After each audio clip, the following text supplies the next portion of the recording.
नमस्कार मित्रों, मैं आपका दोस्त आदित्य मिश्रा अपने नए YouTube चैनल शिक्षा संगम पर आप सभी का स्वागत करता हूं। आइए, आज हम कल हमने बात की थी हिंदी में वर्णमाला की। तो वर्णमाला में हमने स्वर और सभी प्रकार के व्यंजन और उससे संबंधित जो भी प्रश्न पूछे जाते हैं हम लोगों ने उसके बारे में पूरी तरीके से चर्चा कर ली थी। और आज हम बात करने जा रहे हैं उच्चारण स्थान के बारे में, क्योंकि यहाँ से भी कई सारे प्रश्न बनते हैं। जो भी परीक्षाएं होती हैं, प्रतियोगी परीक्षाएं, उनमें इससे कई सारे प्रश्न पूछे जाते हैं। और प्रश्न हमेशा वही पूछता है, थोड़ा सा घुमा के। इजी आसान सा क्वेश्चन नहीं देगा। जैसे आपने का पढ़ा हुआ है कि का वर्ग जो होता है का खा गा घा, तो ये कंठ से बोला जाता है, तो वहाँ पे का खा गा घा पूछेगा ही नहीं। अब वो पूछेगा कि अहा कहाँ से बोला जाता है, अहा का उच्चारण स्थान क्या है। तो इस प्रकार से क्वेश्चन घुमाता है। हा का उच्चारण स्थान क्या है। तो आइए आज हम बात करते हैं कुछ। इसकी जो उत्पत्ति है वो संस्कृत के कुछ सूत्रों से हुई है। तो आइए बात करते हैं थोड़ा सा। तो इसके साथ सूत्र भी, जैसे संस्कृत के पेपर में टेट सीटेट की बात करते हैं तो उसमें ये पूछ लेता है कि संस्कृत में कि एक वर्ण दे देगा और कहेगा इसका सूत्र क्या है, किस सूत्र से जो है इसका उच्चारण स्थान की जो है निष्पत्ति की जाती है। तो आइए बात करते हैं।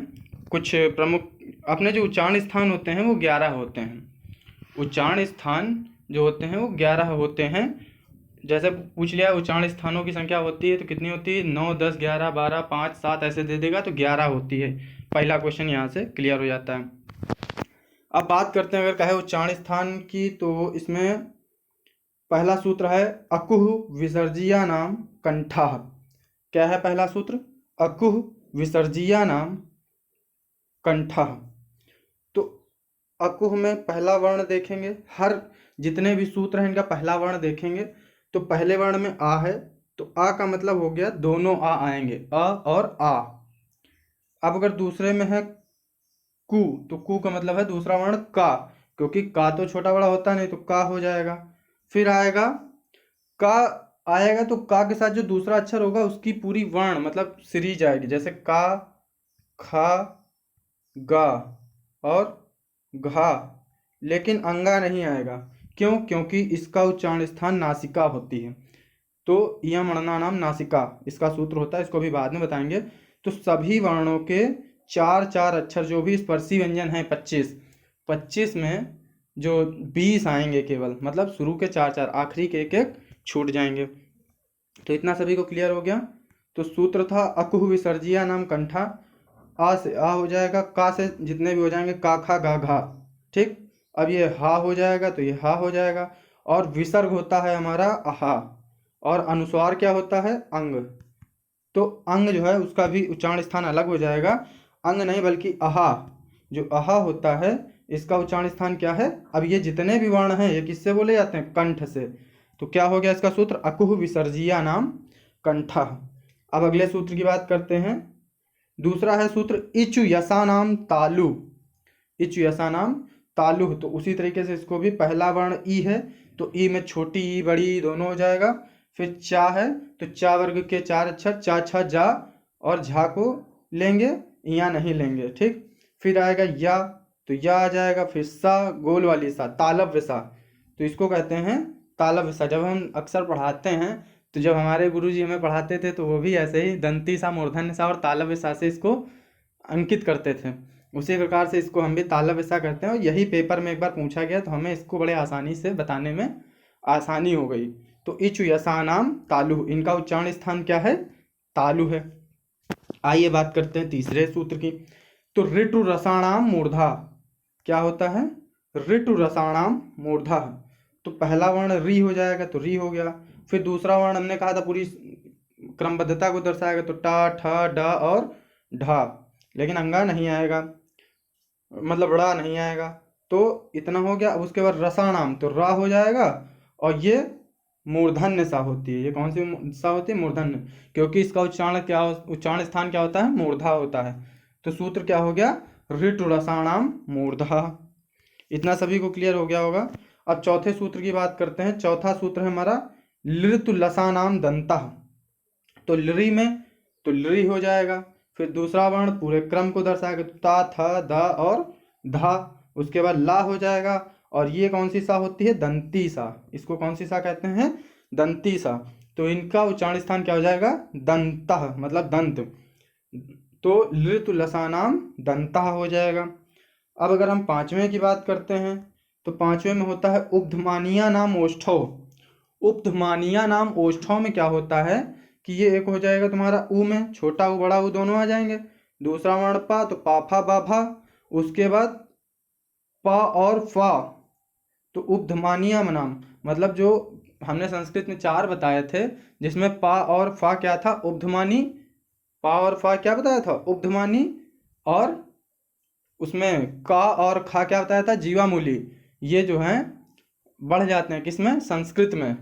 ये अयोगवाह, अयोगवाहों की संख्या हिंदी में कितनी होती है, दो। संस्कृत में कितनी होती है, चार। हिंदी में कौन कौन से होते हैं, अनुस्वार, अंग और विसर्ग आहा। जबकि पर इसमें कौन से दो बढ़ जाते हैं, उपधमानी पाफा और जीवामूली का खा।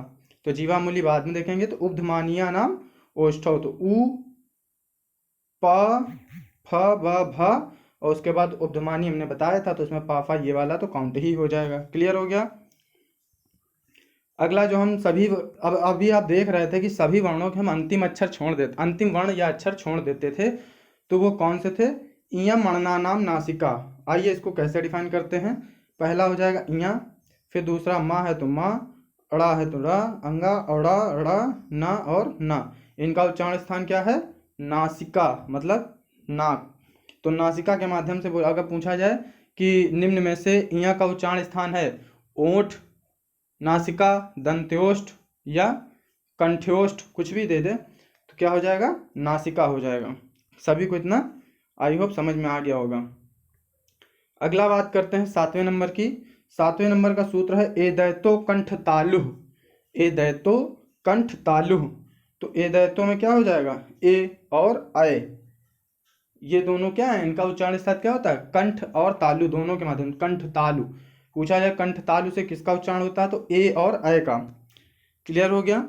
आठवां सूत्र है ओदौतो, क्या सूत्र है, ओदौतो कंठ्योष्ठम। तो ओदौतो में ए वाले में क्या हो जाएंगे, दोनों हो जाएंगे। तो ओ वाले में भी क्या हो जाएगा, ओ और औ, ओ और औ। इनका उच्चारण स्थान क्या है, कंठ्योष्ठम। कंठ और होंठ, मतलब गला और होंठ, जबकि इसका क्या है, कंठ और तालु। क्लियर। ओ और औ का उच्चारण स्थान क्या है, कंठ्योष्ठम। अब अगर हम अगली बात करते हैं 9 नंबर की, तो 9 नंबर में एक सूत्र होता है वकारस्य दंत्योष्ठम। तो दंत्योष्ठ, दंत्योष्ठ मतलब दांत और होठों से कौन सा वर्ड बोला जाता है, वा। वा का सूत्र क्या होता है, वकारस्य दंत्योष्ठम। अब बात करते हैं 10वें नंबर की। तो 10 नंबर पे अगर हम बात करते हैं अनुस्वार से नासिका चा। अगर पूछा जाए कि अनुस्वार का जो है उच्चारण स्थान क्या है, तो नासिका है। तो अनुस्वार क्या होता है, अंग, तो अनुस्वारस्य नासिका चा। अगला अंतिम आता है जीवामूल्य जीवामूलम। तो जीवामूल्यम जीवामूलम में क्या हो जाएगा, का और खा। अभी हमने बताया था उपधमानी और जीवामूली, तो जीवामूली में क्या हो जाएगा, का और खा। हमारे उच्चारण स्थान यही 11 प्रकार के होते हैं। तो मैं आशा करता हूँ आप सभी को लोगों को इतना समझ में आ गया होगा। आइए अब बात करते हैं जीवा के आधार पर जो है वर्णों का उच्चारण स्थान कहाँ से क्या होगा। जैसे अगर बात किया जाए कि ऑप्शन में दे दिया कि आ जो है इसका ये कैसा स्वर है, अग्र स्वर है, मध्य स्वर है या पश्च स्वर है। तो इसको पहचानने के लिए हम क्या करेंगे, पूछा जाता है अग्र स्वर, मध्य स्वर और पश्च स्वर। तो इसका एक सूत्र याद कर लो, आओ उल्लू पीछे पीछे। सूत्र क्या है, आओ उल्लू पीछे पीछे, आपको छोड़ो बीचे बीचे। तो आ को बीच में छोड़ दिया हमने। फिर बोला आओ उल्लू, तो आ, ओ और औ, ओ और औ। उल्लू में ऊ से दोनों ऊ हो जाएंगे। और पीछे पीछे मतलब जो अंत में दो बचते हैं, अंग और आहा, जो क्या होते हैं, मतलब अंग और आहा। तो इनको हम लोग अनुस्वार और विसर्ग, इनको क्या कहेंगे, अयोगवाहों को भी काउंट कर लेंगे। तो आ, ओ, औ, ऊ, अंग, आहा, इतने वर्ण हो जाते हैं किसमें, पश्च स्वर में। पूछे निम्न में से पश्च स्वर है 4 ऑप्शन दे दे, मान लो कि ई, आ और औ, तो कौन सा होगा? औ होगा। पूछे निम्न में से अग्र स्वर है, तो अब इनको छोड़ के जो भी बचेंगे वो सारे किसमें चले जाएंगे? अग्र स्वर में। ई ए ऐ। तो कैसे याद किया? आओ उल्लू पीछे पीछे, आ को छोड़ो बीचे बीचे। एक प्रश्न जो है ये बहुत ज़्यादा मिलता है पेपर में, थोड़ा सा समय इसमें लगता है। जैसे पूछ लेता है कि वर्ण विच्छेदन, कि मतलब उच्चारण स्थान के आधार पर वर्णों का विच्छेदन। जैसे कृषक लिखा है, तो कृषक को, जैसे हमने कहा कृषक और कृष्ण में पहले स्थान पर कौन आएगा, ऐसे 4 ऑप्शन दे देगा और कहेगा इनको क्रम से मतलब क्रमबद्धित करें। तो 3 4 1 2 ऐसे करके उसका क्रम सेट करना होता है। तो जैसे कृषक और कृष्ण, हम 2 का एग्जाम्पल लेते हैं, तो इसमें भी का है इसमें भी का है, तो इसको काट दो। फिर क्री, तो का और री से मिलके बना है, इसमें भी का और री है, तो री री दोनों में समान है, इसको भी काट दो। अब अगर कहता है स, तो मूर्धन्य सा इसमें भी है, मूर्धन्य सा इसमें भी है, काट दो। लेकिन जो कृषक है इसमें आ रहा है, और जो ऋण है कृष्ण है उसमें ड़ा आ रहा है, क्योंकि इसमें सा जो थी मूर्धन्य सा, वो सा और आ, मतलब स्वर रहित सा और आ में टूटी। तो इसका जो आ है अब ये पहले आ जाएगा, तो पहला, ये पहला कृषक हो जाएगा और दूसरे नंबर पे क्या आएगा? कृष्ण आएगा। ऐसे ही अगर इसी पूरे क्रम की बात करें तो इसमें क्र, इसमें भी क्र है, काट दो। ऊ पहले आता है, री से पहले क्या आता है? ऊ। तो नंबर 1 पे ये हो जाएगा, नंबर 2 पे कृषक हो जाएगा और नंबर 3 पे कृष्ण हो जाएगा। आपको सब लगभग ये चीज़ समझ में आ गई होगी। मतलब इसमें वर्णों को तोड़ना होता है, स्वर रहित और जो उसमें स्वर छिपा हो उसको अलग। क्लियर हो गया? तो आई होप आप सभी लोगों को, इतना सभी लोगों को समझ में आ गया होगा। यहीं से आज हमारी वर्णमाला की सीरीज खत्म होती है। ये वर्णमाला का भाग 2 था और इससे बनने वाले सभी प्रकार के क्वेश्चन, जो प्रश्न हैं, वो या तो हम जिस दिन हिंदी का अंतिम दिन होगा जिसमें हमने टाइम टेबल बनाया है उस दिन, या तो फिर इसको कोशिश की जाएगी कि संडे को इसको जो है पूरा का पूरा, इसके जितने ज़्यादा से ज़्यादा क्वेश्चन हो सकते हैं, जितने भी टॉपिक आपको पढ़ा दिए जाएंगे उनसे संबंधित बनने वाले सभी क्वेश्चन अधिकांशतः जो हैं रविवार को या संडे को बताए जाएंगे, जिसमें 100 50 150 जितने भी क्वेश्चन हो जाएंगे वो सभी बताने का प्रयास किया जाएगा। और आशा करता हूँ कि आप सभी लोगों को मेरी वीडियो सब समझ में आ रही होंगी, और जो भी ना समझ में आया करे वो कमेंट सेक्शन में कमेंट करके ज़रूर पूछ लिया करें। तो नमस्कार, बहुत बहुत धन्यवाद।